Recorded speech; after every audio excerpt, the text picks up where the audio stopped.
One day in February, there appeared on Mr. Williams's desk in the art museum of a certain university a catalogue from J.W. Britnell, a London dealer. And accompanying it was a typewritten communication, which ran as follows. Dear sir, we beg to call your attention to number 978 in our accompanying catalogue, which we shall be glad to send on approval. Yours faithfully, J.W. Britnell. To turn to number 978 in the accompanying catalogue was the work of a moment, and in the place indicated, Mr. Williams found the following entry. 978, unknown. Interesting mezzotint, view of a manor house, early part of the century, black frame, 2 guineas. It was not especially exciting, and the price seemed high.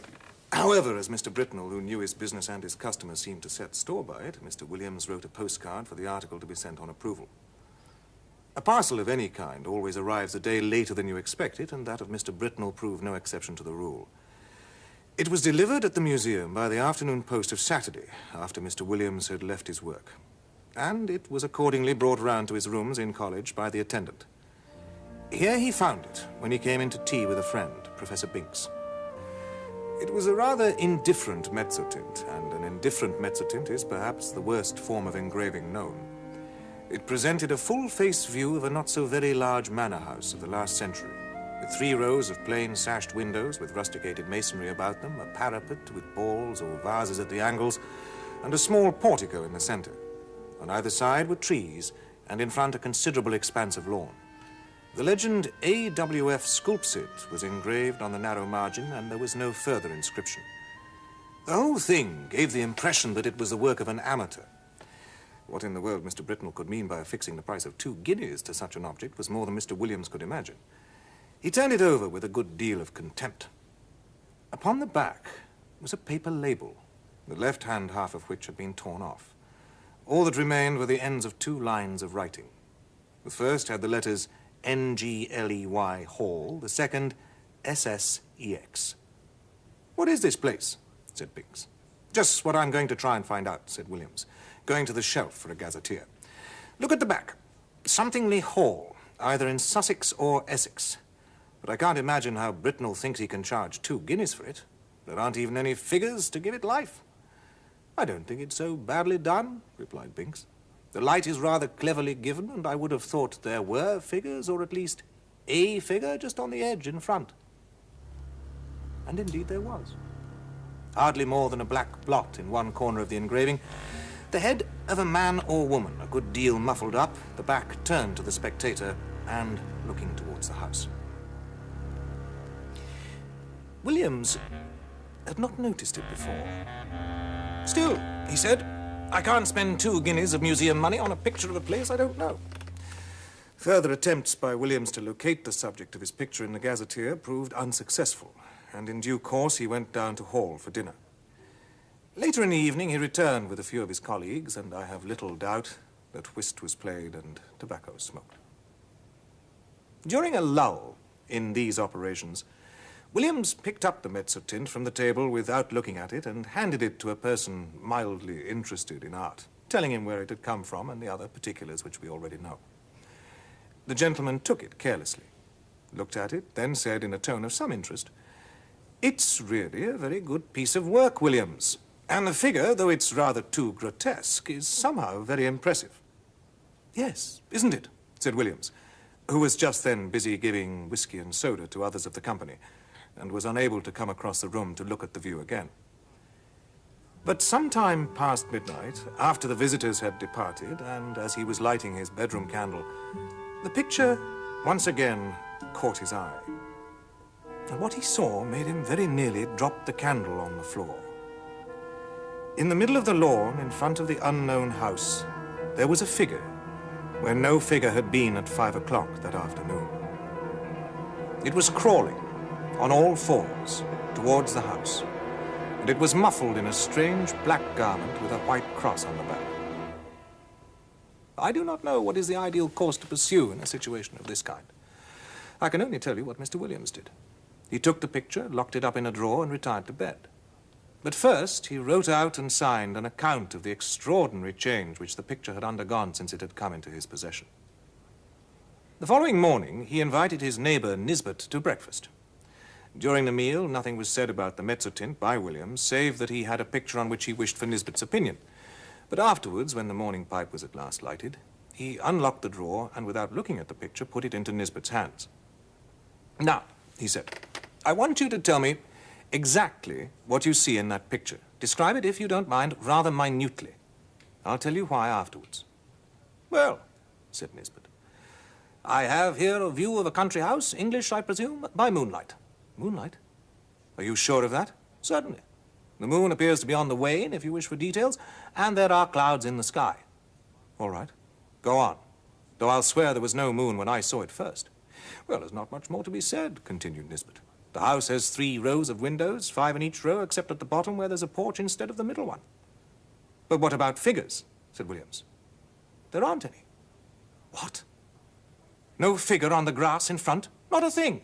You'll swear to that?" "Certainly I will. Oh, there's just one other thing. One of the windows on the ground floor left of the door is open." "Is it really?" cried Williams in great excitement. "My goodness. He must have got in." It was quite true.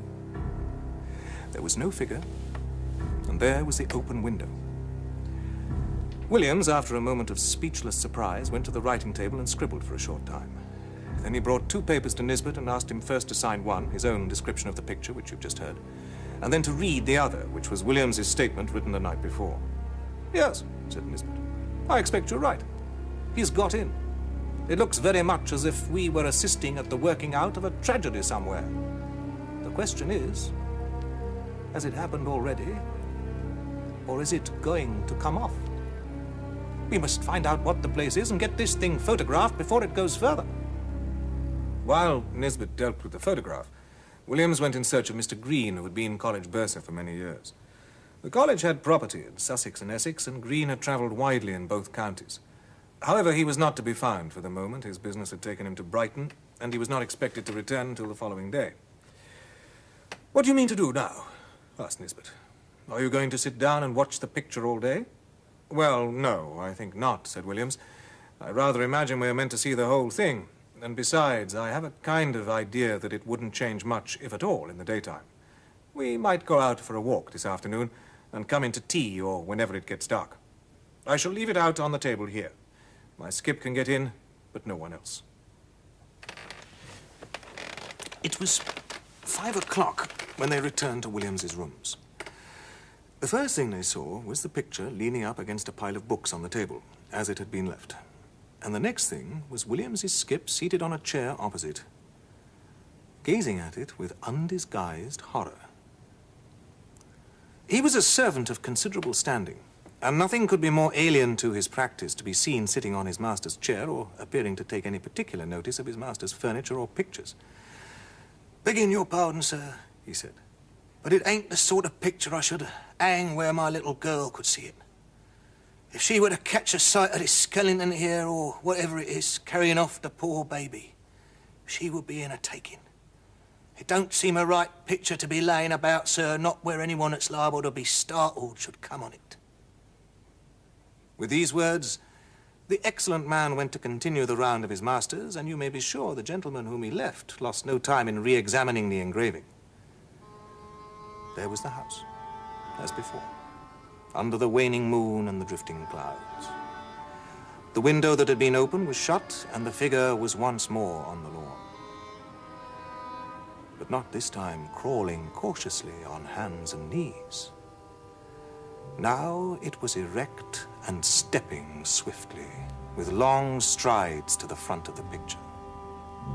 The moon was behind it, and the black drapery hung down over its face so that only hints of it could be seen.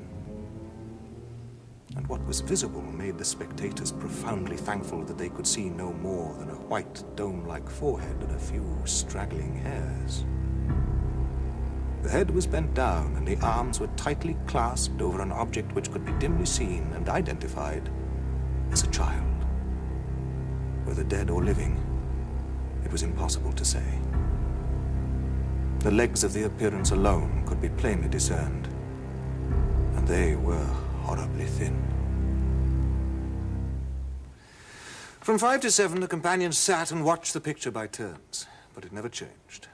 They agreed at last that it would be safe to leave it while they dined in the hall.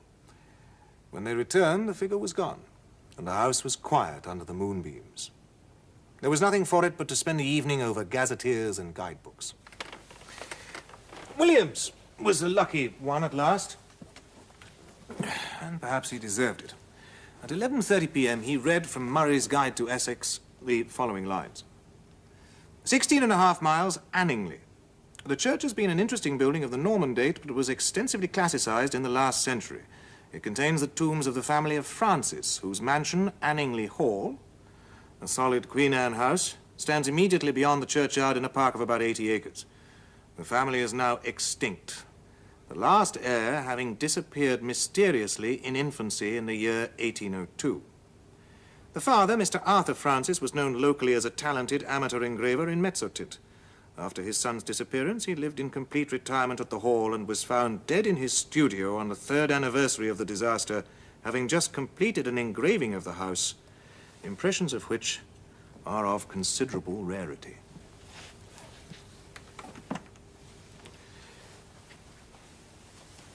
The next day, Mr. Green, the bursar, returned from Brighton and was at once able to identify the house as Anningley Hall. Is there any kind of explanation of the figures, was the question which Williams naturally asked. I don't know, I'm sure. What used to be said in the place when I first knew it was that old Francis was always very much down on poachers, and by degree he got rid of them all but one. Gaudy was his name, and he was the last surviving member of a very old family. I believe they were lords of the manor at one time. What, like the man in Tess of the D'Urbervilles? Williams put in. Yes, I dare say. It's not a book I could ever read myself, but this fellow could show a row of tombs in the church there that belonged to his ancestors, and all that went to sour him a bit.